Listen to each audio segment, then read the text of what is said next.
So I've bought this extra virgin olive oil, not because I'm a cooking aficionado or a chef or anything like that, but primarily because I know somebody that is.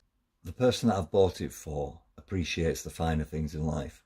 And although extra virgin olive oil is supposed to be good for your heart and is supposed to lower your blood pressure, I can't prove or disprove any of that. However, with this, it's a well-designed bottle. It's something that I know that I can give as a gift. And if I bring it towards you, you'll see the main thing about it is inside it, there are flecks of edible gold.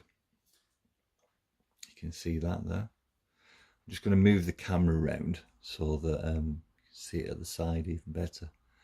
Here's a better look at the gold. See it there.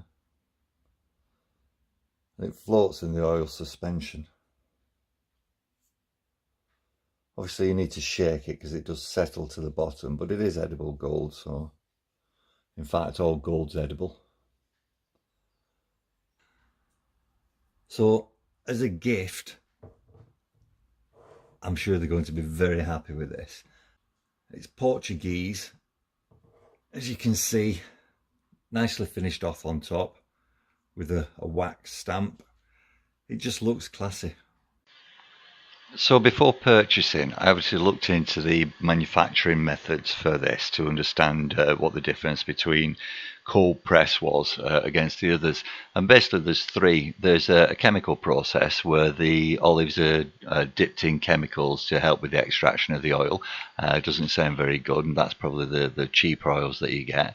Then there's the pressing method where it's pressed in a similar way to the cold press, but you can be, if there's nuts and the centers etc in there, you can get an increase in the temperature, and that's the difference with the cold press, because with the cold press the temperature is monitored and controlled a lot more, so you truly do get no heat in it to ensure that the taste isn't affected.